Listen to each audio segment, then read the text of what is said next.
Hi, welcome to the Freeman Conversations. I'm Gilbert Ocal, the online editor of the Freeman, and this is another edition of Power Women, our special series to feature women who are not afraid to make a difference. And I'm sitting beside the very first female governor of the province of Cebu, and also the very first woman to be elected as Congresswoman for the 3rd District of Cebu Province. Now, she is Deputy Speaker of the House of Representatives in the Philippines. Please welcome, and we're very glad to have her with us today, Deputy Speaker Gwendolyn Garcia.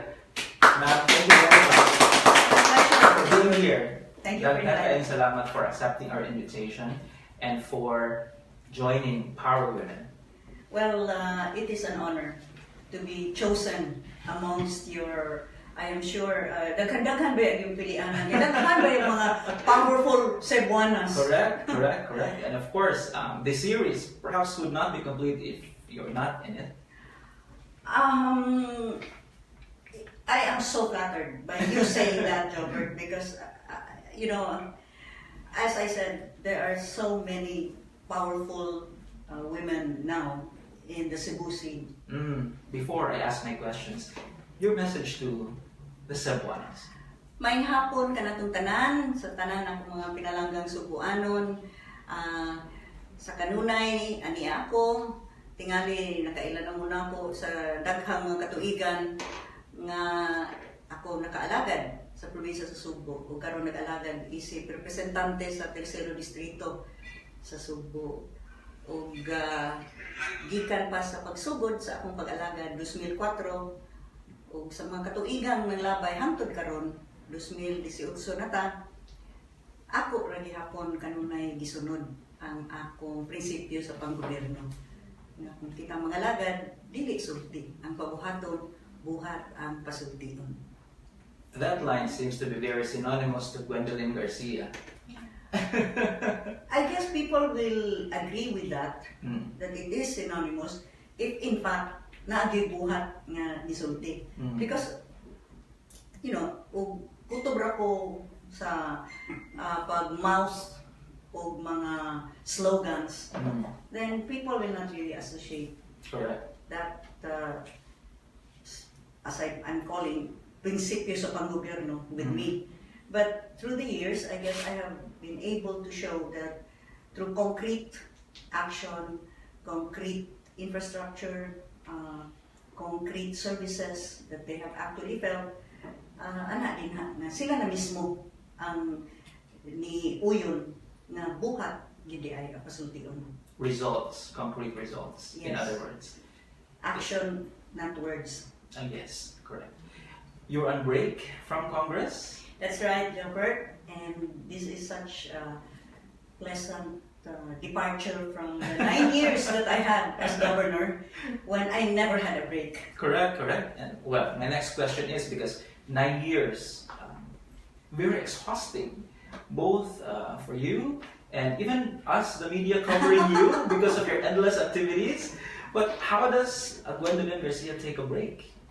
How do you Are we talking unwind? of the 9 years or are we talking of the now? The now. How do you unwind? Well, it is such a pleasure to wake up in the morning without having to think about a schedule that's already laid out for you. That was my life as governor then. Was the minute that I would open my eyes, 5:30 in the morning, the first thing that would come to my schedule, to my mind, would be, what is my schedule?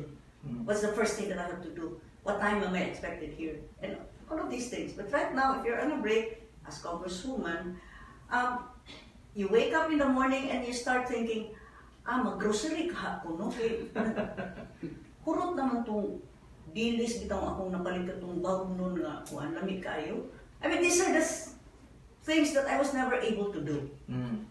That I could just push a grocery cart in the supermarket and choose exactly unsa akong gusto mo. And, just loiter around and tanaw na, uy, nani, bago ni, nindot ay siguro ni. These are, or probably go to a store na maligya ng mga whatever, trinkets or mga maybe home accessories and tanaw nimo, ipagtanaw nimo sa presyo, hala ka barato ba ano yan? Di man baratuhon tanawon, di ako rin paliton. So I don't know. It's like doing very simple things that I was never able to do as governor. Of course, doing these things, you can't avoid na mailhan gyapon ka, no? Ma-recognize ka sa mga tao. Of course, yeah. And naagi mo doon, na ay mo ingon, uy, pwede ko pagpa-picture? Like, gahapon lang, dito ko og kanang tile, kanang namaligyan tiles ba, kaya na ako yung gipaayo dito dapit sa balay. Ako yun mismo ni pili sa tiles. Uy, sige, kung lakaw-lakaw dito, nainikalit bitaw doon akong gamay nga bata, na lalaki.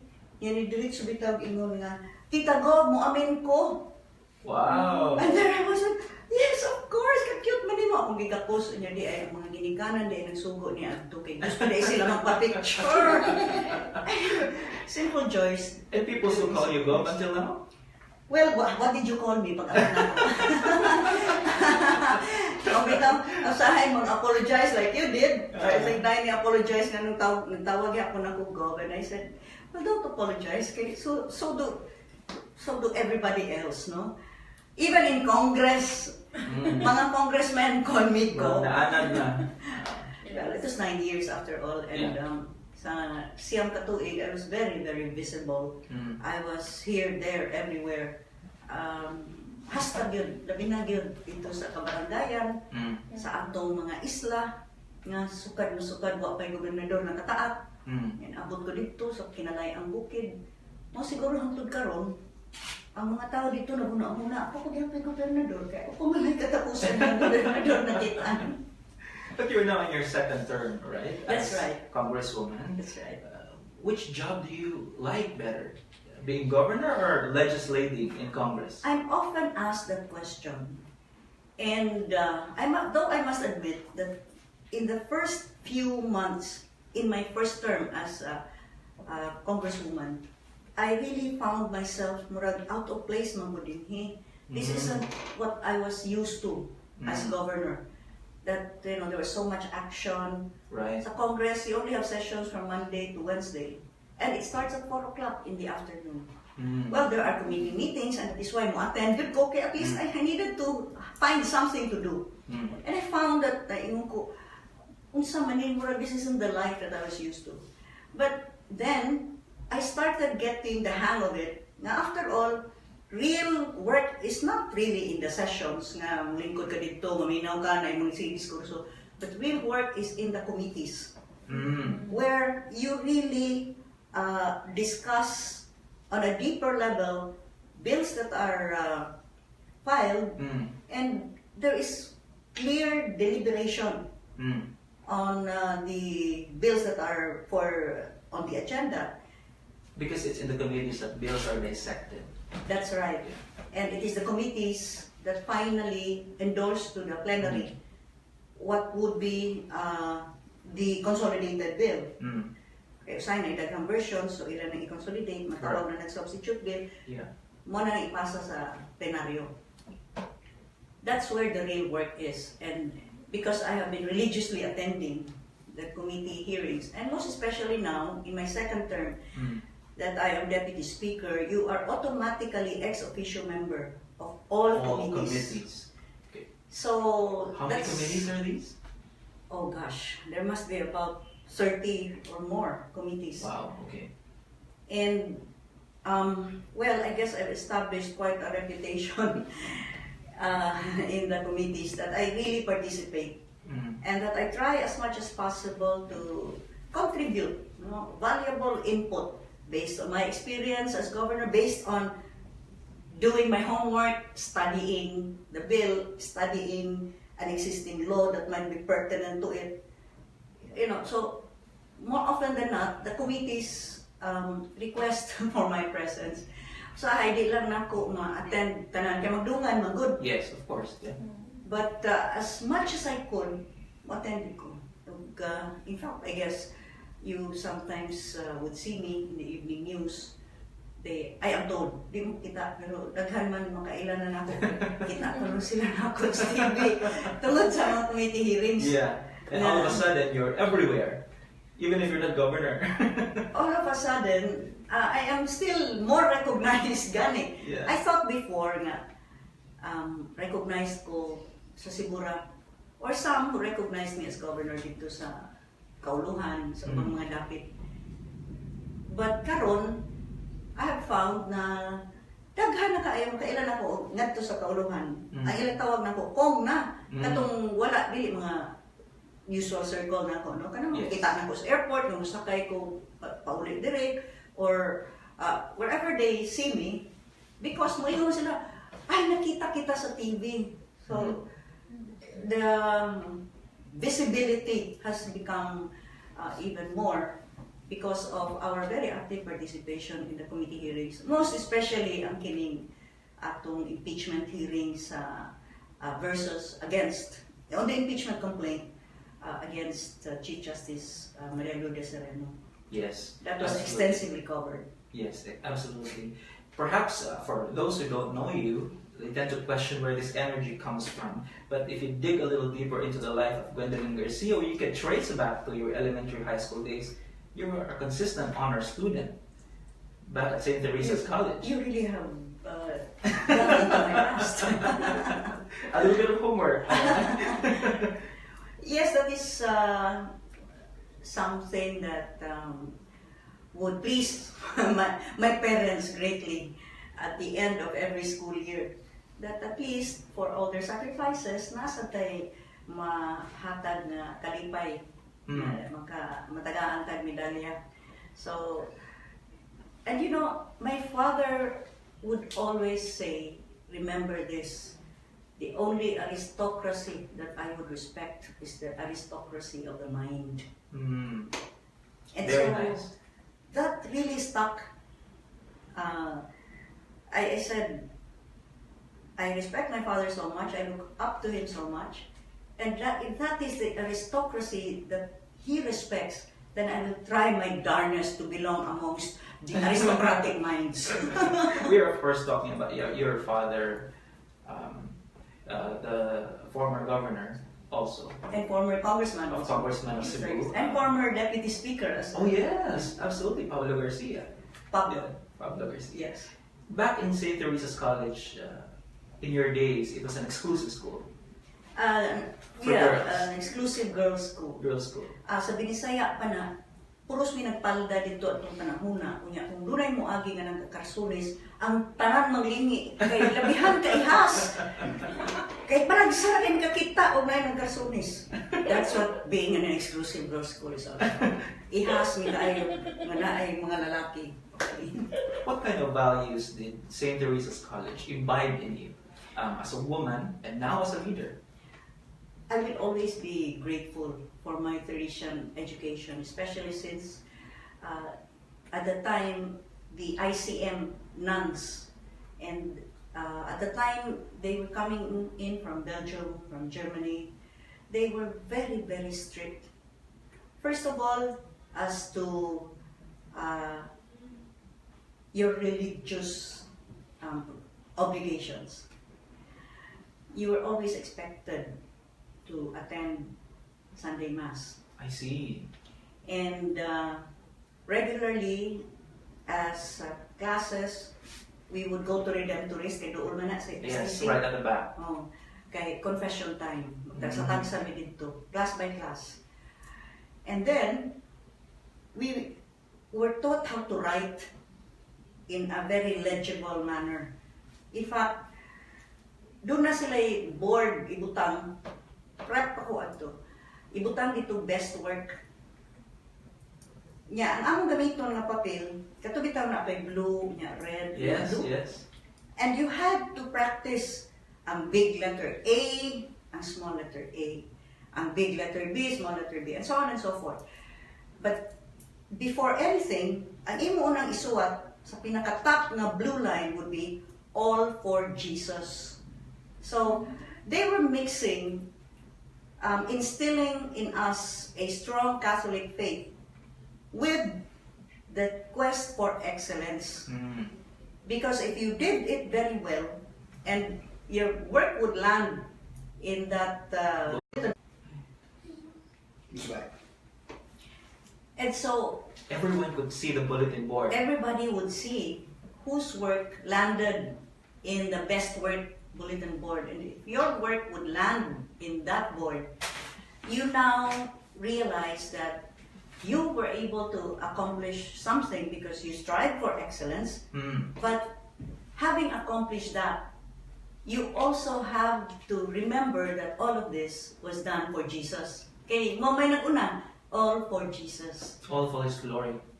For His greater honor and glory. So that says it all for Jesus. Mo gina nga exclamation point pag yun after all for Jesus, exclamation point. That was instilled in us at a very young age. I started sa STC prep. And then kanang attending flag ceremonies. You have to be there on time, attended na pamagay ni flag retreat. And that was something that I brought with me when I became governor. That I would be attending the flag ceremonies at the Capitol. Because that was what we did when we were all those years in St. Teresa's. 1 year as prep, 7 years sa elementary because we had a grade 7 then. I see, okay. And then 4 years sa high school.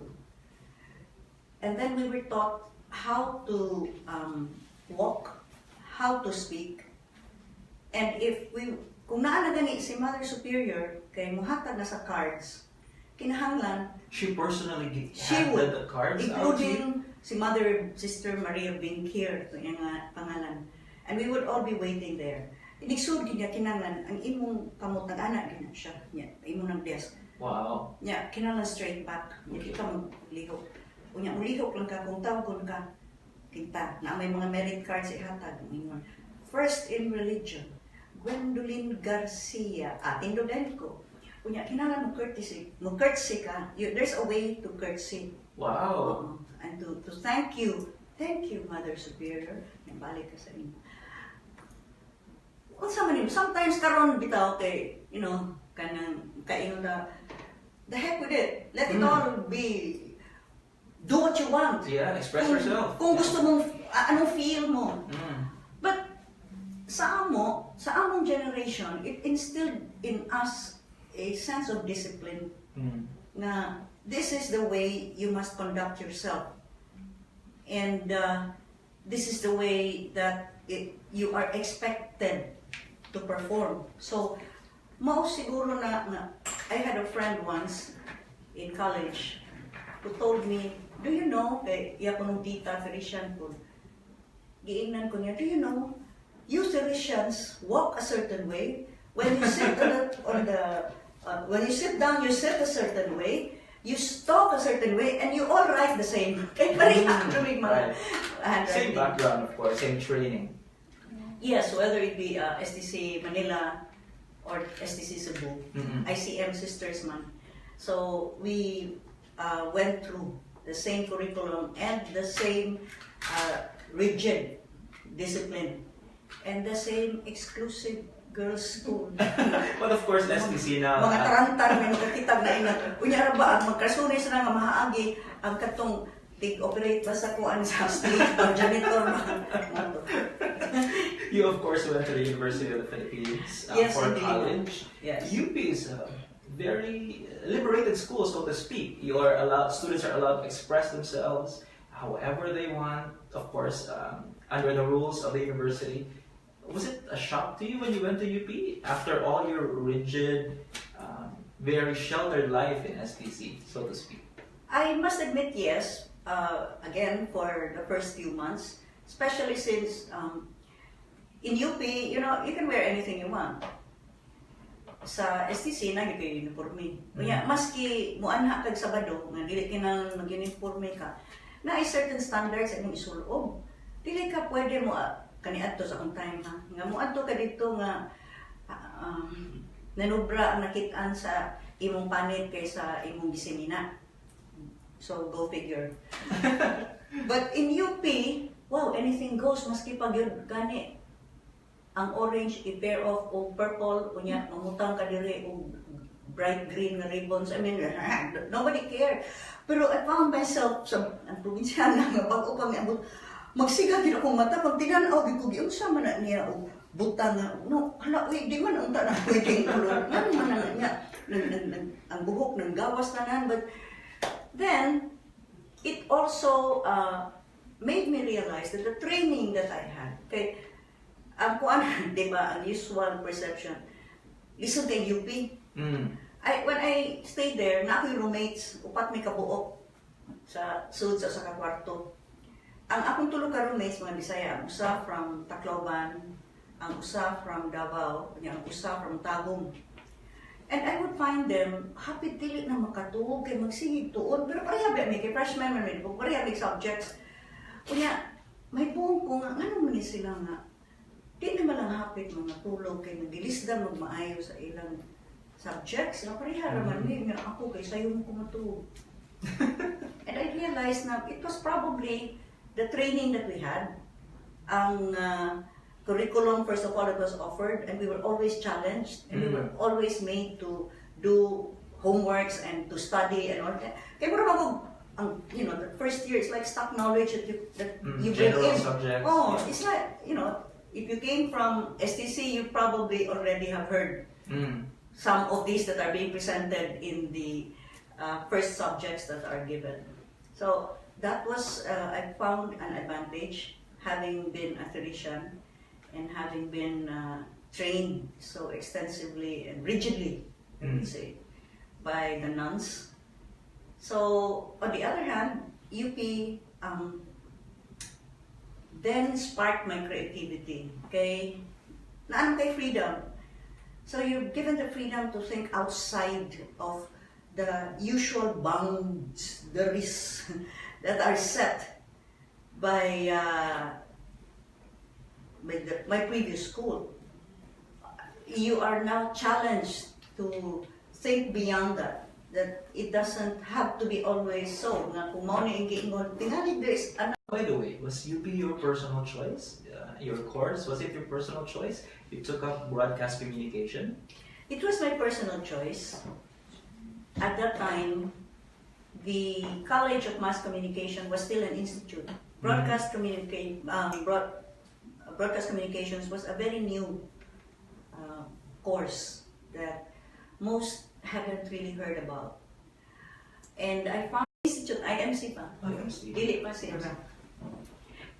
Well, as I said, it was a relatively new course. If you would know, if you talk of the broadcasting industry, we're talking here of TV and radio. And more often than not, the personalities that you would see on TV or you hear over the radio were those that actually just grew up with the radio industry, right, or the TV industry for that matter. But I found that there had to be a professionalization somewhere, that a sense of professionalism should pervade in an industry that can be so powerful. Absolutely. It can make or break reputations. Correct, yeah. And it is tasked to deliver information to the general public.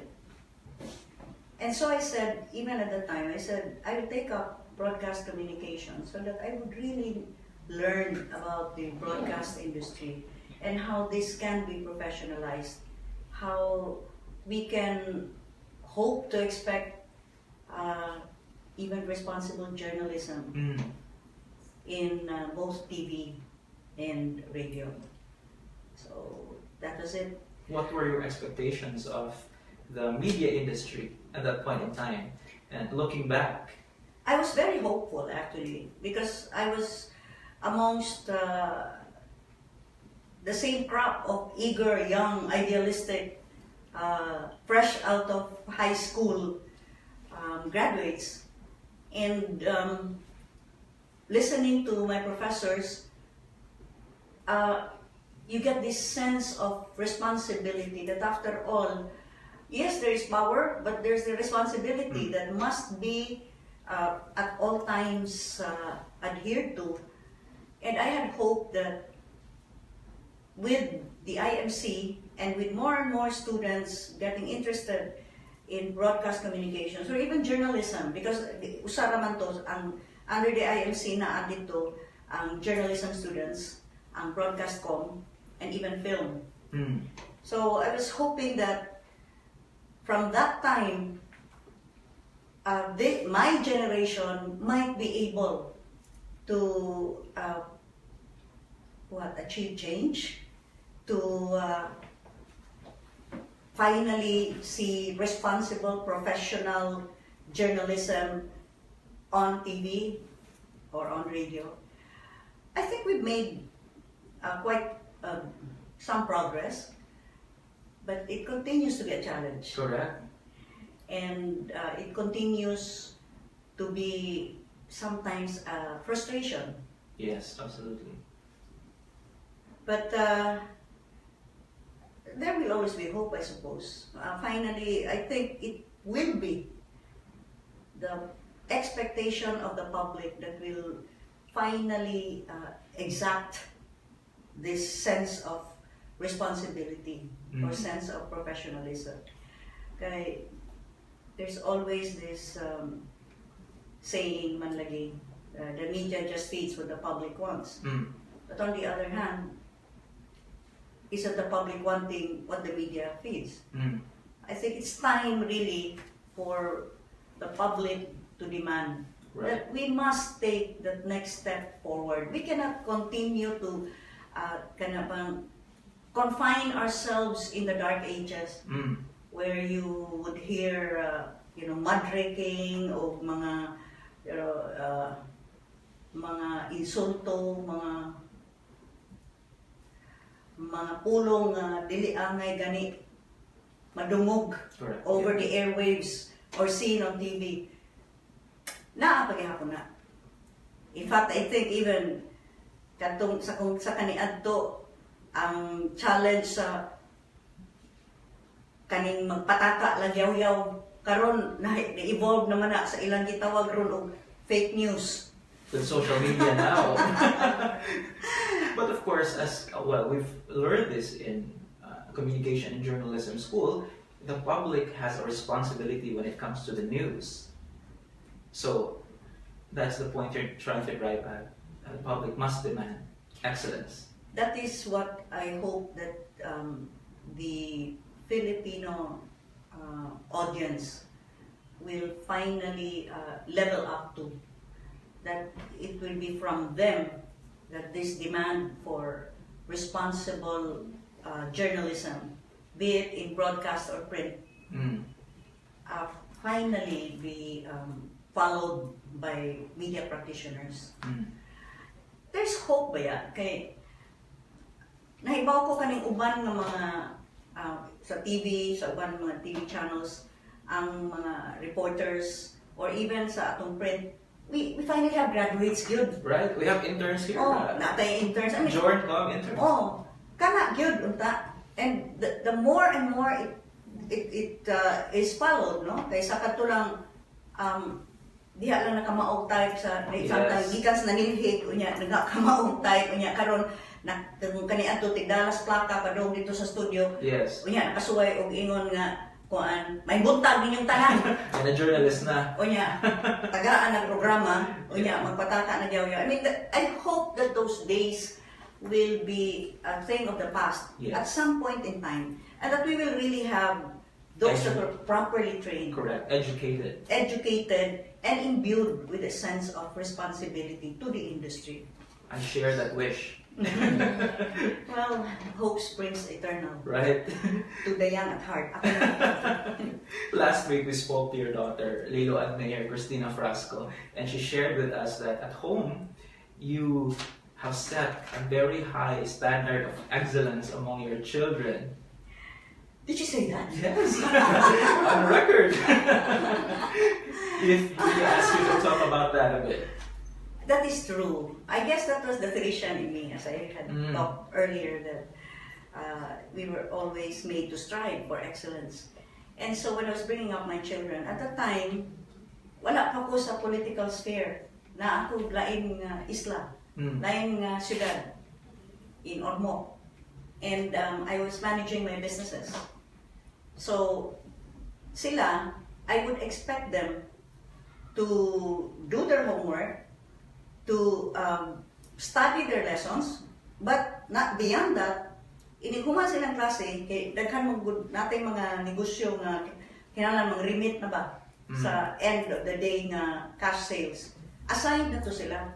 Nga kinahanglan, sila na ang kolekta sa mga profit centers na po. And they would make the sales report. So, you would see Christina running home after class. She couldn't loiter around. Kay inigsira ani nga shift sa cashier, kinahanglan to siya aron na turn over ang cash. And my son, Paulo, also had to do the same thing. Si Carissa was still very small at the time, so tuwara to siya sa akong kilid, nagsigilin ko, mag-drawing. But ang duhag yun. I remember a time, Christina was still, I think in elementary. The teacher complained nga, si Christina kung dili maminaw sa klase. So I asked her, what's wrong? And she said, Mom, kanang tanan gisulti gud sa maestra, balik-balik mo na niya isulti niya, kay baw naman ko anak. Pero nang dili na ko maminaw, kay kapoy na kay paminawon, gusto na kong padayon na unta sunod. So akong giadto ang maestra. Unya, sugod na siya reklamo. You know, Christina does not listen. And then everybody else, when she's not listening, everybody sees her, she's not doing what they must be doing. Ay ko, ma'am, have you ever considered that in a race, na mo mag-una, na ay mabiyaan? In this case, and I talked to my daughter, ingon siya na ako, ma'am, naibaw naman siya ng tanan ni mong ituglugod. Muna din na siya maminaw. So you will have to think about it and understand her in that context.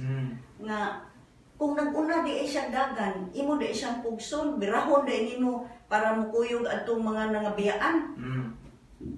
And she was, I guess, in that context, I guess the teachers understood, but na pag-graduate niya sa high school, she was supposed to have been the valedictorian.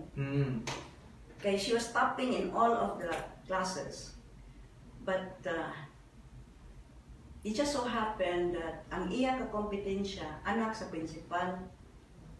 So, mauto nga, gihimo tang siyang salutatorian. And she was crying because she really felt that she should have become the valedictorian, pero ang gihimo, ang katong anak sa high school principal. So I told her, you know what, Chris? This isn't the end. Though it gives me kanang great apprehension patuon ta kas Manila. Kay malayo ka nako. I want you to enroll sa Ateneo, where the valedictorian would also be enrolling. I want you to enroll there. Kay dito, kamong duha, wa mo maihit. Dito, dili na siya anak o principal.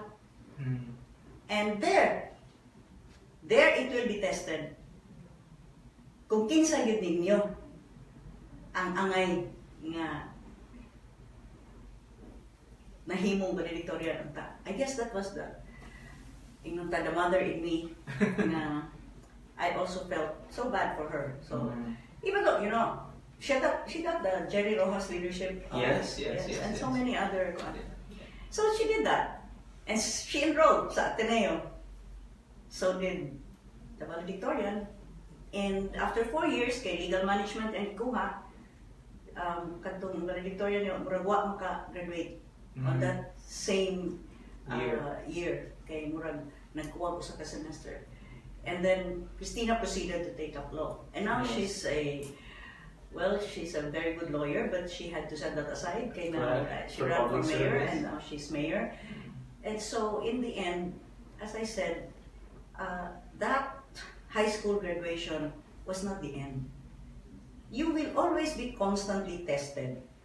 And it is life that will prove whether or not you really are the primus inter pares, the first amongst equals.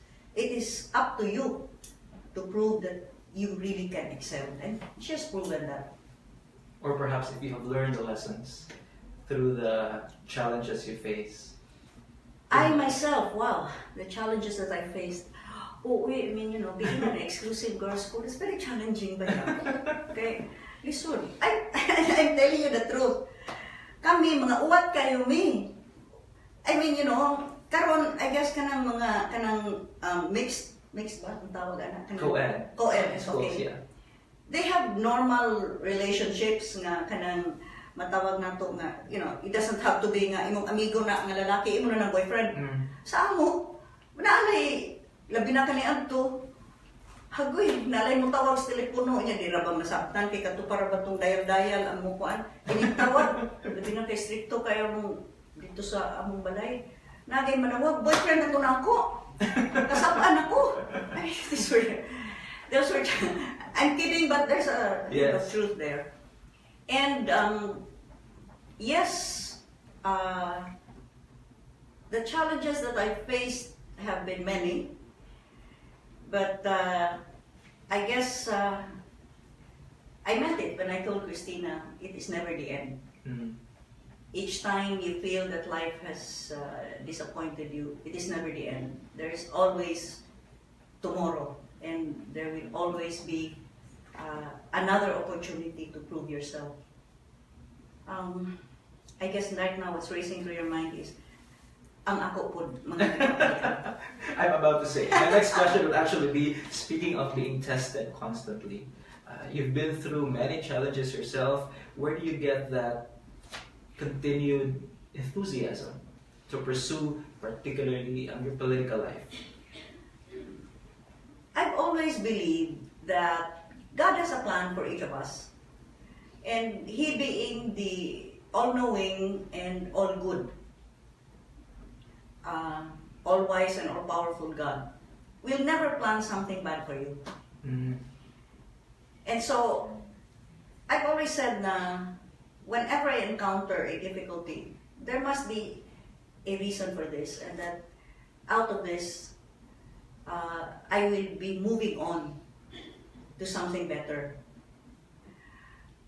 I have tried to hold on to that because especially in the midst of the darkest hour that you could go through, katong akong pagka-suspended, kaning pagbukod sa ombudsman nako, ang kaning mga pag-BI-BI usahay sa akong mga kontra, you just have to hold on to that belief that God, the all-knowing, all-powerful, and the all-good God has a plan for you, and He will never plan anything bad. That there will always be something better. That's what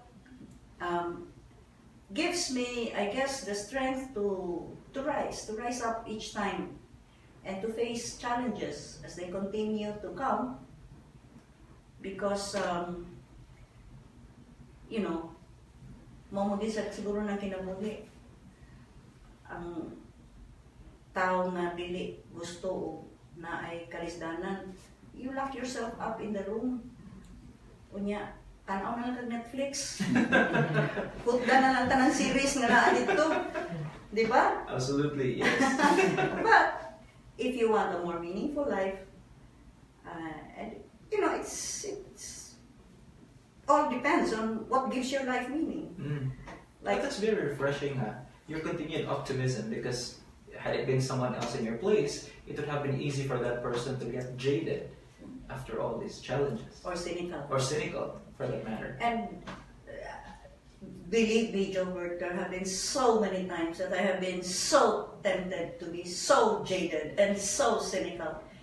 And yet each time, each and every time, especially when I'm with people, whether ari syudad or na ako'y mamit, especially na ako dito barangay, na ako'y mainhan nga, ako lang ka-istorya good, nga, you see, these acts of goodness that make you realize that there is still good in this world, no?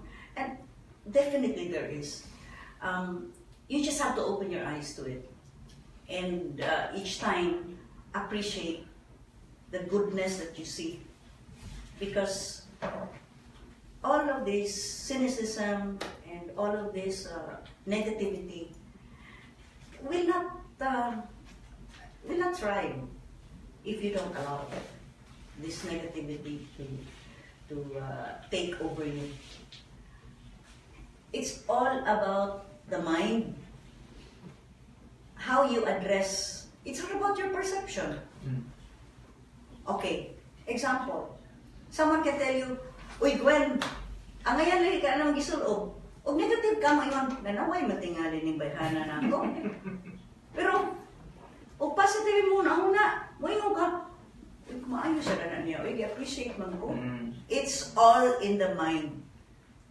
And I tell you, the law of the universe is the law of attraction. If you're negative, you attract negativity. Right. But if you're very positive, then all positive good things happen to you. Very nice message. You've certainly seen the world and the Philippines evolve and develop. Do you think the world has made it easy for women these days? Certainly we have made great strides, no? I mean, especially on the part of women doing their best to excel in many fields that had previously been considered men's sanctuary. Right.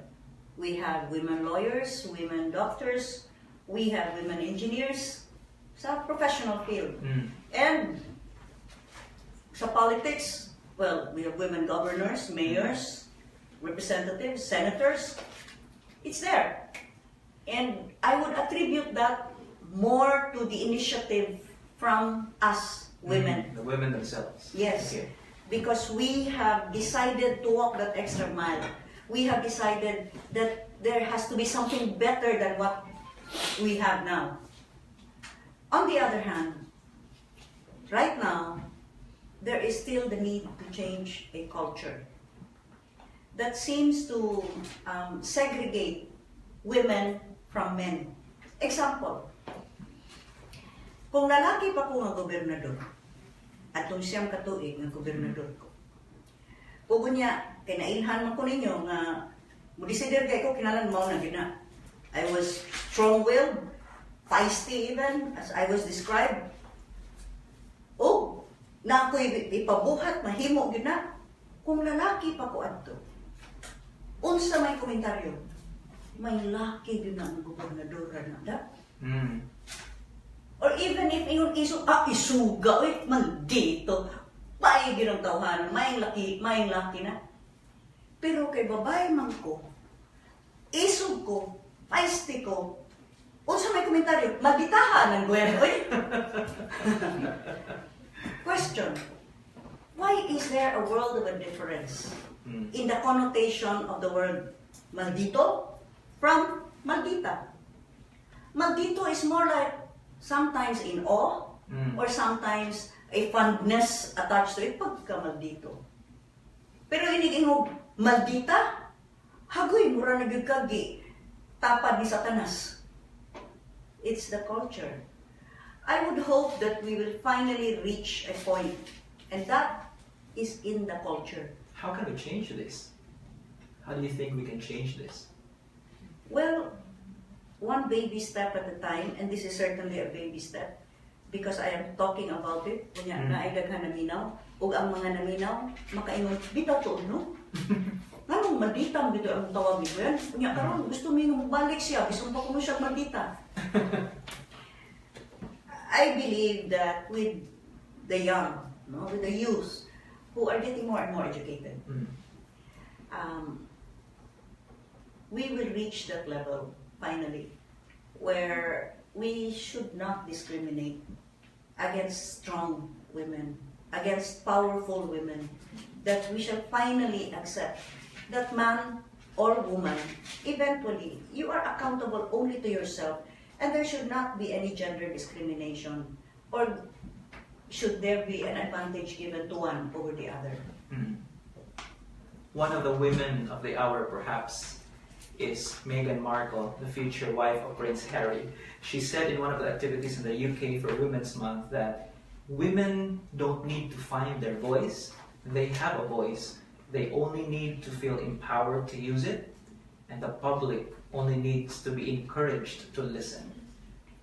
Your thoughts? I'm glad you quoted it. I saw that there. And this is what I was saying. I think the women have already found their voice. But it's the public that has to be encouraged to listen. Because it's the women really. If you look at the powerful Cebuanas now that are excelling in their respective fields, they have chosen to speak. But will the public listen? How can we make the public listen? We will just call on first our own 55% women sisters. Certainly, I hope that they will listen. And we will, the more and more that we have powerful women who are not just, successes of their careers, but successes as mothers who will be rearing up their own children. I heard motherhood is the most difficult job in the world. It is. And you may succeed elsewhere, but if you fail as a mother with your children, then no success can ever make up for it. And so I'm just saying that with more and more empowered women who also will be or are mothers or grandmothers, ako na to, they will be able to impart on their children or their grandchildren this ability to listen, this openness to finally sweep away that great divide in perceptions as far as men and as far as women are concerned. I certainly taught that to my children, and that is why I have one son and two daughters, and gender had never been an issue. It was always a question of, are you excelling? Your work, their work. In each of their respective fields. Like my son has taken over the businesses that I had started and built up, and now he's even better than me. I mean, he has really grown the businesses by leaps and bounds.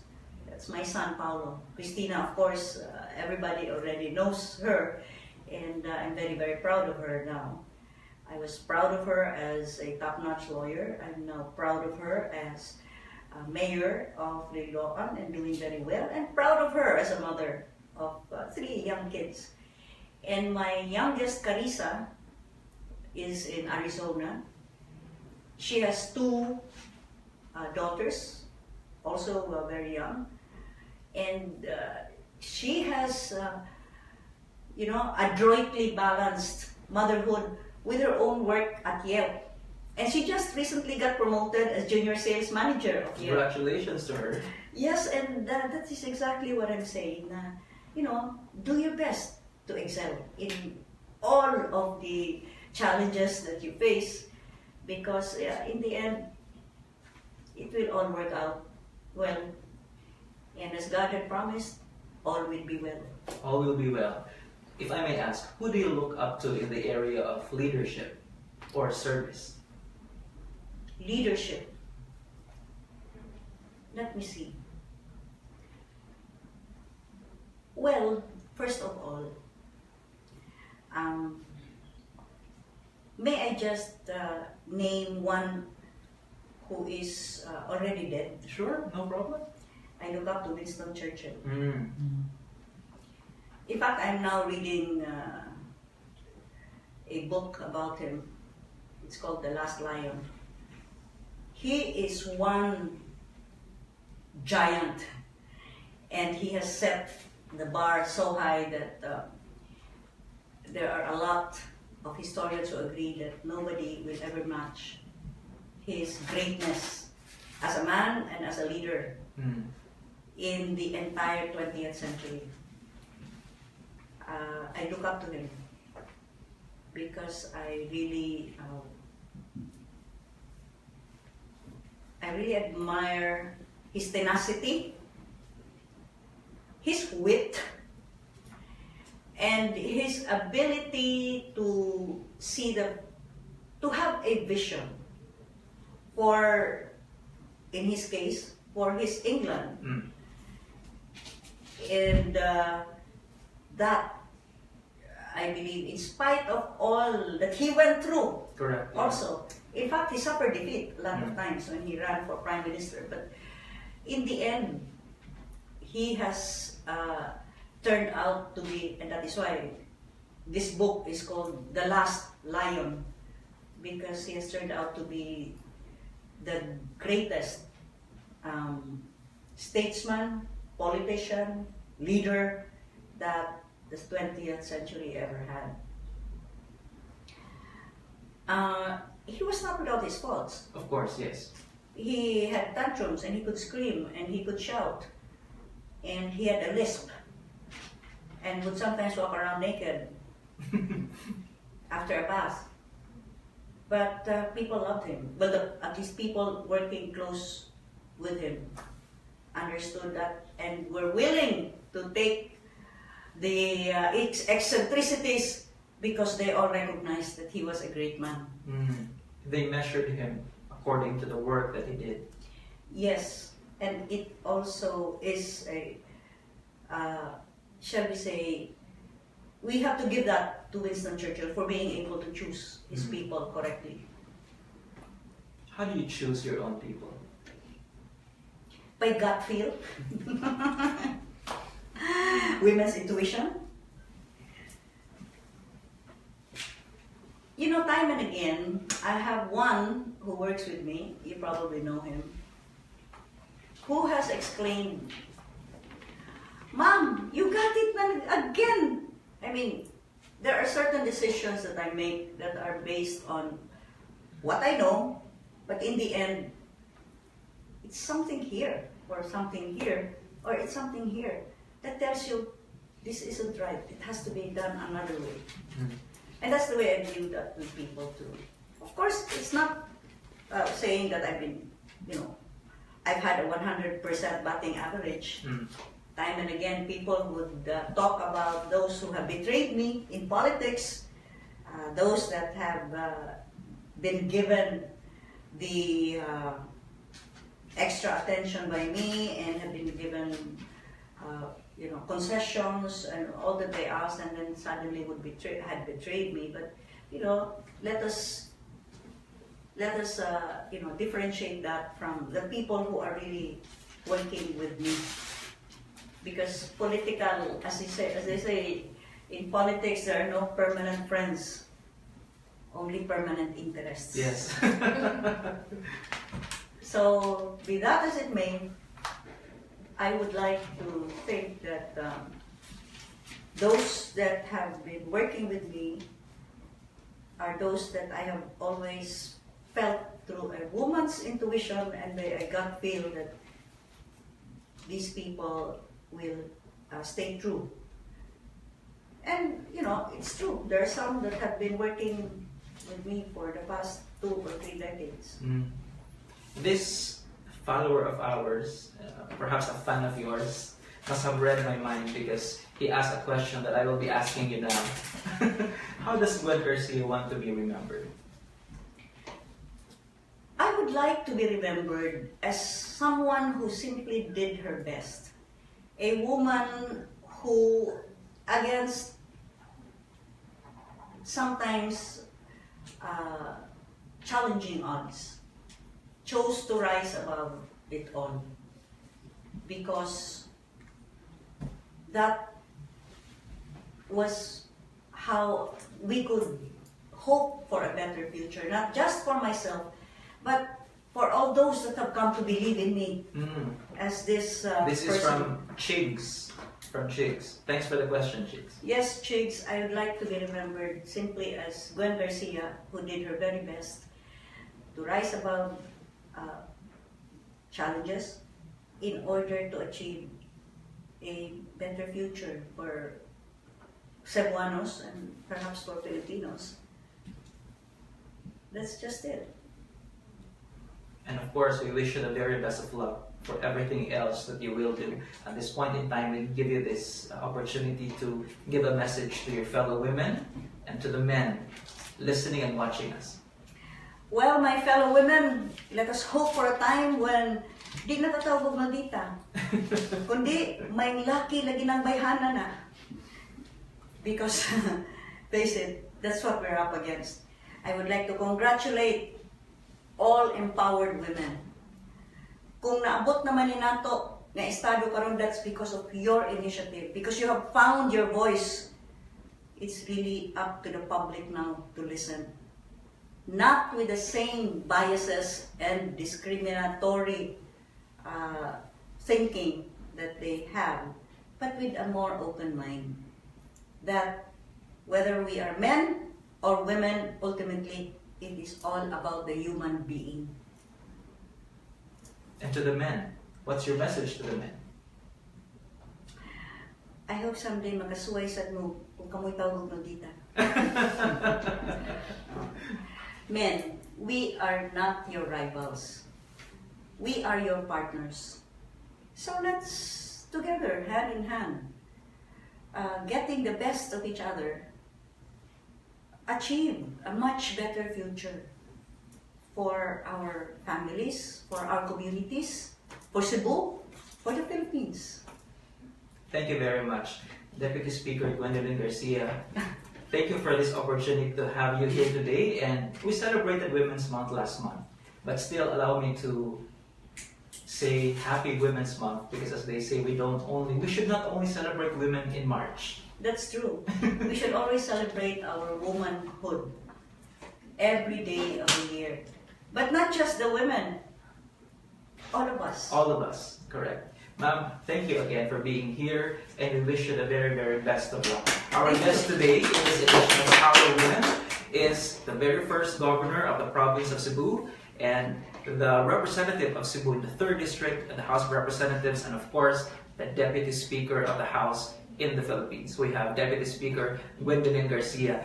And please watch our future episodes as we continue to pay tribute to women in this special series called Power Women, a tribute to women who are not afraid to make a difference. Thanks for joining us. I'm Gilbert Ocao, the online editor of The Freeman. See you again next time here on The Freeman Conversations.